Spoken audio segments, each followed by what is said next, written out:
Bien, estamos de regreso aquí en La Noticia al Día, en La Noticia TV, canal 27.2 en la señal de Vez Cable y 203 en la señal de Cable Go. Ahora nos acompaña en estudios Félix Murazo, él es ex ministro del Interior y también candidato al Senado Nacional con el número 5 por el Partido Demócrata Verde. Bueno, también va como candidato a la segunda vicepresidencia con esta agrupación política. General, ¿cómo está? Señor Rivero, muchas gracias por la invitación y a través suyo un saludo a su audición. A ver, como decíamos al inicio, ¿no? Usted ha sido ministro del Interior, también es un oficial en retiro de la Policía Nacional, ha ocupado los más altos cargos.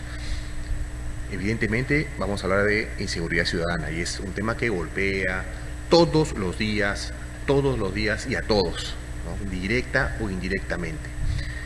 Eso nos lleva a la primera pregunta. ¿Considera que en los últimos años el tema de la inseguridad ciudadana se ha pasado por agua tibia, se subestimó, se miró por sobre el hombro? Sí, y yo no diría en los últimos años, sino de manera permanente, y le voy a hacer una referencia. Así como en la década del 80, cuando enfrentábamos la violencia terrorista, recordará usted que en la década del 80 se le calificaba a estas personas por los gobernantes de turno como que eran avijeos, con lo cual se desconocía la realidad de un problema, no solamente para esconder su falta de información, su incapacidad, sino para poder de alguna forma también minimizar el problema y aparecer como exitoso. Ese problema se fue degenerando porque no se apreció de un inicio el contenido ideológico y político que tiene ese problema. Yo tengo una percepción personal, ¿no? Acá no se trata solamente de delitos graves que afectan la inseguridad, como la extorsión, el secuestro, sino que pareciera que hay un propósito que hay que profundizar. Acá también hay un tema que está detrás de esto, el aspecto ideológico y político, que respondería a un supuesto orden social, un orden mundial, donde nuestro Perú, como siempre ha sido, es un centro, es un objetivo geopolítico en el mundo. Entonces ya nos pasó anteriormente con épocas como la época, recordará usted, del virreinato y la emancipación, donde si no se hacía a través de Perú, no se podría culminar con éxito. Yo pienso que acá no podemos descartar ese contenido, porque no es una casualidad que acá hayan habido gobiernos de izquierda, ¿no?, que lo ven todo mal, que descalifican todo, que quieren una nueva sociedad. Por eso que ellos, cuando hablan de su proyecto, no hablan de sociedad peruana, hablan de la sociedad civil. Claro. O sea, entonces hay la posibilidad que desde adentro, que es mucho más grave, se ha estado minando y se está preparando el camino para tener la situación que tenemos. Mire, les voy a poner un ejemplo. Después que dejé los cargos yo de ministro y de comandante general, en vez de tener satisfacciones tuve grandes frustraciones, porque el día a día, cuando uno tiene esos cargos, uno no ha resuelto un problema grave y ya tiene otro problema grave. Más aún cuando hay desatención de los que toman la decisión política. Aún siendo ministro no lo pude hacer. Entonces, cuando he dejado el cargo, en una conferencia que fui a dar, una fundación internacional me escuchó y como transmití experiencias que había adquirido como director regional de Interpol de América del Sur, cargo que ocupé durante 3 años y lo tuve por concurso internacional, me ofrecieron hacer un trabajo de investigación que duró cerca de 3 años y que se efectuó con oficiales generales y superiores en retiro, ¿no?, entre el año 2011, 12 y 13. Al culminar ese trabajo, culminamos haciendo un plan piloto, a nivel nacional, regional, provincial y distrital. Y aquí también la Fundación editó 2 libros que son de mi autoría. Este es cuál es el problema y cómo enfrentarlo. Y estos documentos fueron hechos de conocimiento de la autoridad más alta del momento en que se terminó el documento, el trabajo, y son cartas dirigidas por la Fundación y el que habla, porque yo también lo firmo, donde le pedimos al presidente de la República y al Premier que nos den la posibilidad de una sustentación. ¿En qué año fue eso? Acá el cargo se figura 5 de junio del año 2013, o sea, hace 12 años. No hubo una contestación para que pudiéramos sustentar, pero no podemos solamente responsabilizar al gobierno de ese turno, de esa época, porque también estos libros han sido entregados a los congresistas de varias gestiones. Hemos entregado a ministros de varias gestiones. Entonces, a la pregunta que usted me hace, pareciera que el problema no es que no sepan hacerlo, sino que no quieren No hacerlo. quieren hacerlo. Sí, entonces aquí yo he tomado esta decisión que de salir del fácil anfiteatro de la crítica, ¿no? Ya en mi condición de retirado, y irrumpir en el difícil escenario de los aportes. Y acá no se trata de improvisar, y he decidido incorporarme, no obstante que han habido algunas tiendas políticas que han tocado mi puerta y a todas le dije inicialmente que no, a quien ha persistido y se ha convencido porque le he explicado durante 4 horas que este plan que ha sido efectuado por quienes hicimos el diseño de la estrategia contra el terrorismo y que permitió la captura de Vivian Guzmán, entonces él me ha asegurado que lo va a ejecutar. Entonces, ante la propuesta inicial de ser senador, que yo tampoco acepté, en octubre del año pasado me ha propuesto ser parte de la plancha presidencial, que yo he aceptado porque sé que a ese nivel se puede tomar las decisiones. Claro, ahí recién. Y ¿no? el mérito está, disculpe usted que amplíe, en que me han ofrecido esta posibilidad sin cobrarme un sol, lo que habla muy bien del candidato. Ahora, en estos últimos gobiernos, ¿cree que solamente se hizo frente a la inseguridad ciudadana? ¿Solo se buscaron paliativos y no se fue a la raíz del problema? Por supuesto, porque si yo le pidiera a usted que le preguntara a los candidatos actuales y a los gobernantes anteriores cuáles son los defectos, los vacíos del Sistema Nacional de Seguridad Ciudadana, de seguro que no lo van a saber. Y ese es como un médico que si no sabe el diagnóstico no va a poder encontrar una curación, claro. Más bien puede matar al paciente. Acá se ha atendido solamente las necesidades y se cree que este es un problema de más policías, de más patrulleros, de más cámaras y de más cosas, porque detrás de eso está la palabra cognición. Bien, que en mi caso cuando era ministro ni siquiera me dieron para comprar una bicicleta. Entonces aquí el tema pasa porque hay que agarrar al toro por las astas. Y en función a la identificación de las 5 variables que conforman los defectos del Sistema Nacional de Seguridad Ciudadana, hay que plantear objetivos claros, alcanzables, viables, y que es lo que justamente mi trabajo propone y lo va a cumplir. Y con este plan, este análisis que usted ha hecho junto con otros oficiales, ¿no? Entiendo que este es el plan que está llevando el Partido Demócrata Verde. ¿Se puede poner plazos para salir de esta situación o no es muy responsable poner fechas? Mire, nosotros con la inseguridad, que conjuntamente con la corrupción, ese binomio del mal, ¿no? Y por lo tanto yo lo considero hasta como un cáncer, ¿no?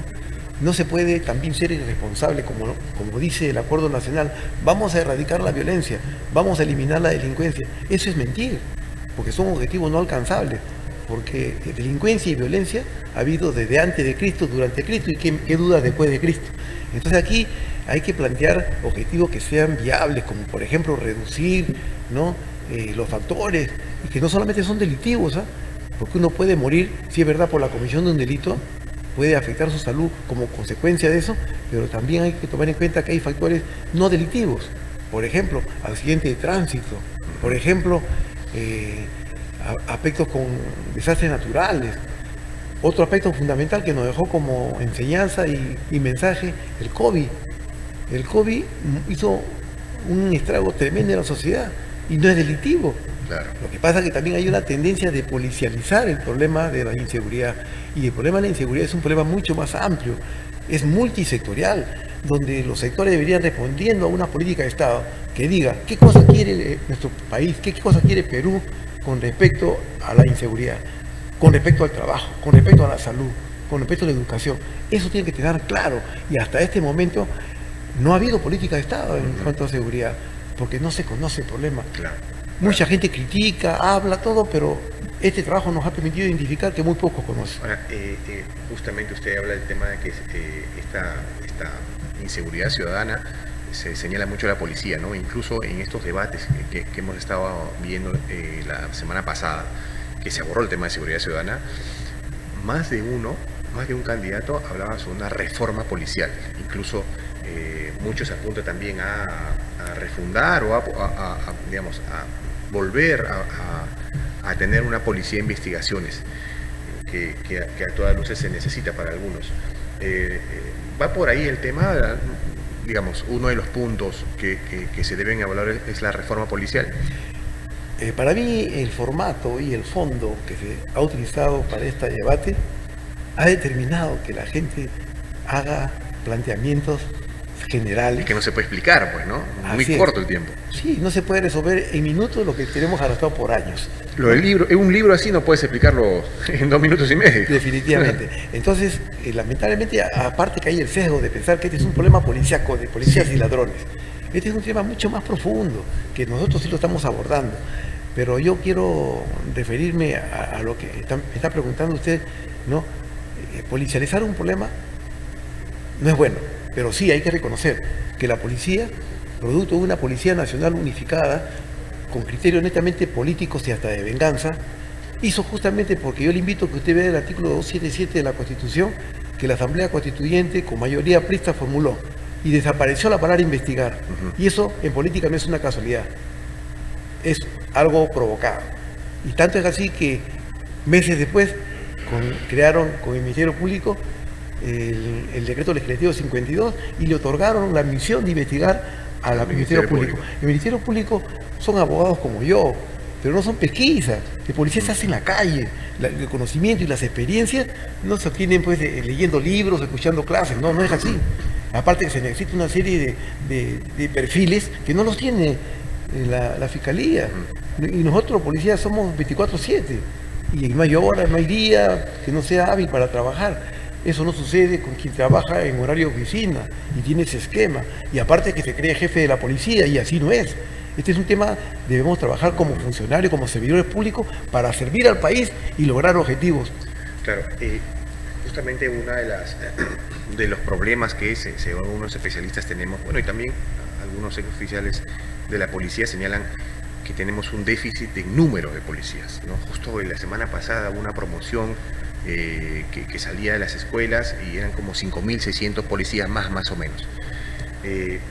¿Cuántos policías más se necesitan en las calles, cree usted, para poder, digamos, amenguar un poco esta situación? ¿O no es mucho el número? O digamos, la solución no va por el tema de número. Sí, definitivamente. Mire, le voy a poner un ejemplo. Nosotros diseñamos la estrategia para capturar a Ismael Guzmán y lo hicimos bajo una concepción política, jurídica, pero con una proyección de un enemigo que no daba la cara. Nosotros no podíamos seguir trabajando dando la cara, teníamos que crear un órgano de fachada, y ese órgano de fachada fue asesoría legal de la DIRCOT, que nos dio los resultados después. Claro, los héroes, los que se quedaron porque nos quitaron la posibilidad de capturar en diciembre del 90 a Abimael Guzmán, porque ya veníamos capturando gente de cúpula, hizo que ahora aparezcan como héroes quienes no lo son ni nunca han sido. Pero bueno, algún día se conocerá la historia. Lo que yo quiero decir es lo siguiente: la Policía Nacional es una institución obviamente apostólica, pero como toda institución, no solamente necesita cantidad, sino calidad. Porque en el GEIN, por ejemplo, que le llamaron GEIN, término que nosotros nos oponíamos porque no tiene nada especial que haga uno bien su trabajo. Más bien eso generó al interior de la unidad y de la institución el sesgo de que quien pertenece a ese grupo se cree que está por encima del bien y del mal. Y eso es muy mal, muy malo. Porque esas personas que nos traicionaron y que eran nuestros subalternos, que fueron captados por Montesinos, se convirtieron en nuestros jefes, porque lo ascendieron, ¿no? De inmediato, porque es parte justamente cuando se quiere destruir la institucionalidad. Yo creo que aquí el tema pasa no tanto por la cantidad, sino por la calidad. Y este grupo llamado GEIN, en el mejor de los casos, no pasó 80. Y en la DIRCOT éramos más de 1.000. O sea que no es cuestión de cantidad, sino de calidad.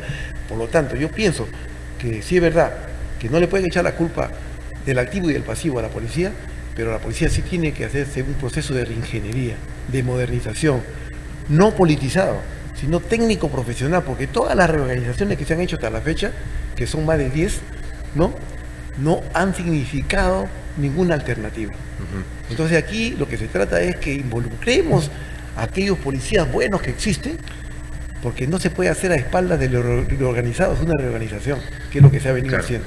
Hemos tenido 10 presidentes en los últimos 10 años, 10, cuando debieron ser 2 o 3. Por ende, hemos tenido no sé cuántos ministros del Interior en los últimos 10 años. ¿Se puede hacer una estrategia con tanto cambio? No, definitivamente no. ¿O se puede seguir un plan? Menos. Aquí, para comenzar, no hay plan. Así que... Partiendo de eso. Así que aquí no se puede hacer un plan pensando en la satisfacción de las necesidades. No, acá hay que enfrentar la falla del sistema. Y nosotros le hemos identificado que son 5. Si usted me permite, las Sí, puedo mencionar. por favor.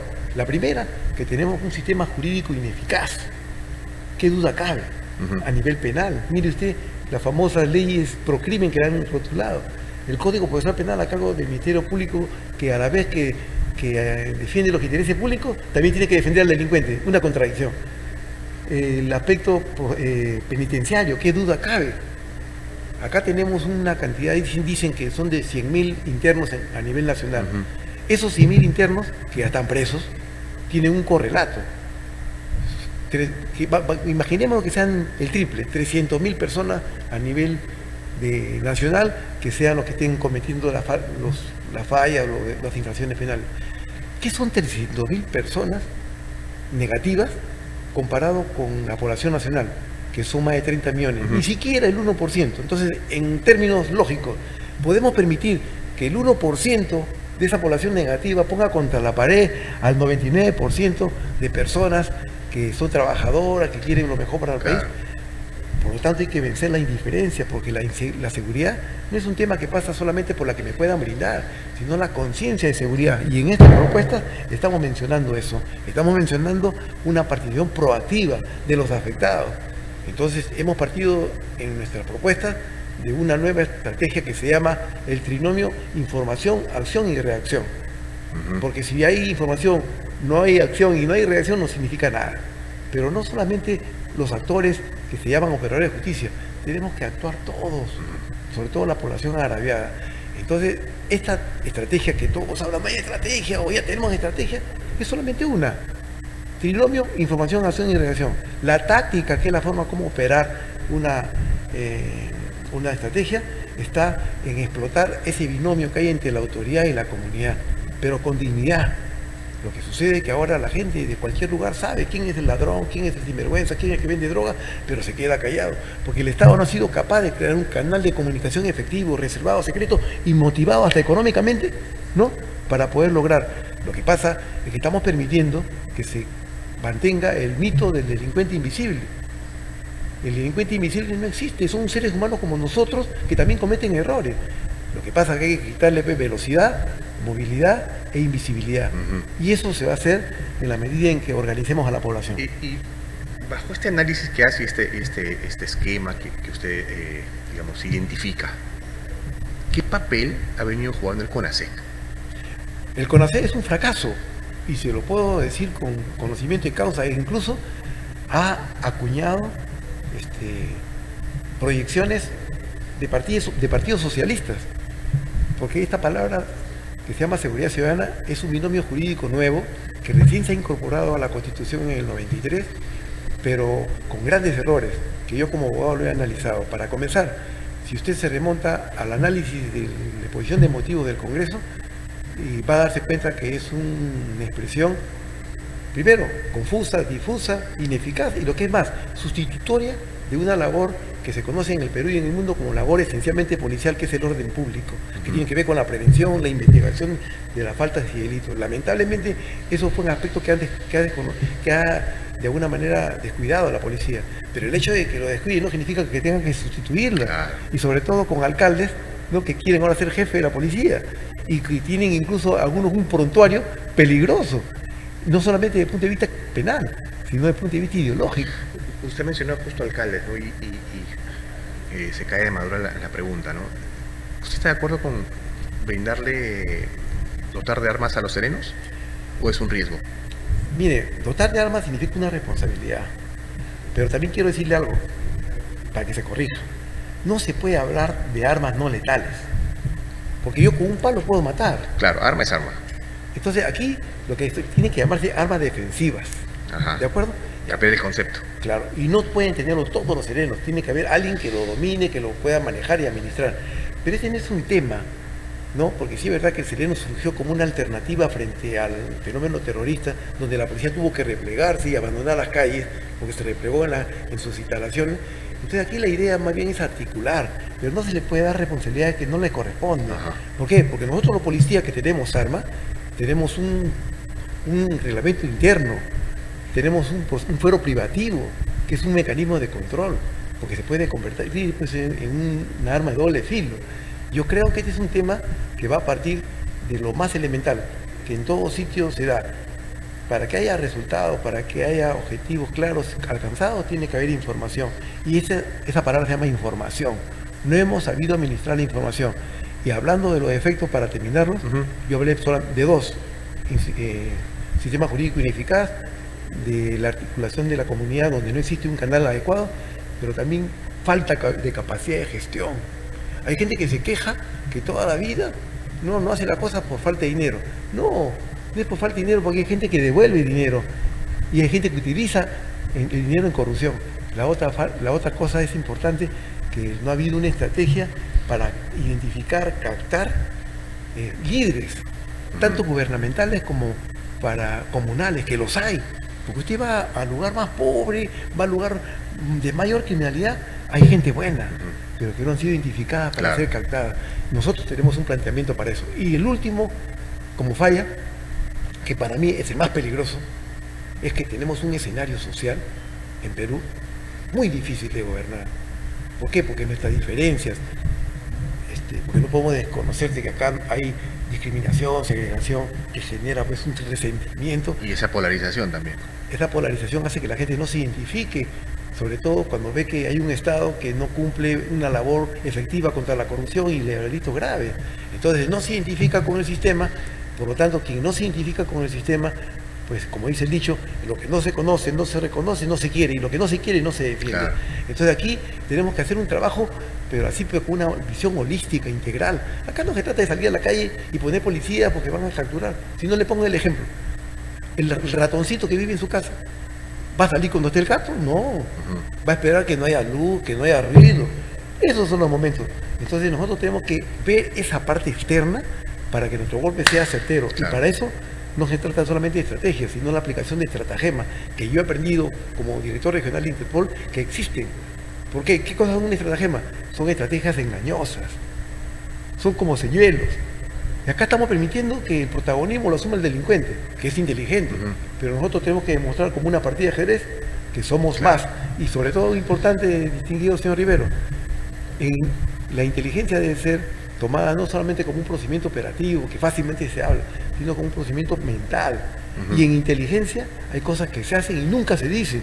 No como ha venido pasando, sobre todo con la lucha contra el terrorismo, cuyos aparentes héroes ahora están haciendo conferencias, libros, películas, con lo cual se revelan unos procedimientos, poniendo en riesgo futuras operaciones. Claro. Y lo más importante, poniendo en riesgo la vida e integridad de sus colegas, que pueden ser detectados. Bien, general, el tiempo ha quedado corto. Siempre hablar del tema de seguridad es bastante amplio, pero le dejamos las cámaras para que se pueda dirigir a los electores durante un minuto, por favor. Bien, señores conciudadanos, hermanos de sangre nacional, quiero decirles que yo no he venido acá a improvisar, ni siquiera quiero tan solo ganar una elección, quiero salvar al país. Y para eso que me he integrado a un partido que me está dando la oportunidad desde donde se pueda tomar las decisiones. Por eso que estoy como parte de la plancha presidencial del Partido Demócrata Verde, como segundo vicepresidente y a la vez como candidato al Senado Nacional como el número 5, para no hacer más de lo mismo en el tema de la inseguridad. Bien, estuvo con nosotros Félix Murazo, exministro del Interior y candidato a la segunda vicepresidencia y al Senado Nacional por el Partido Demócrata Verde. Vamos con el número 5.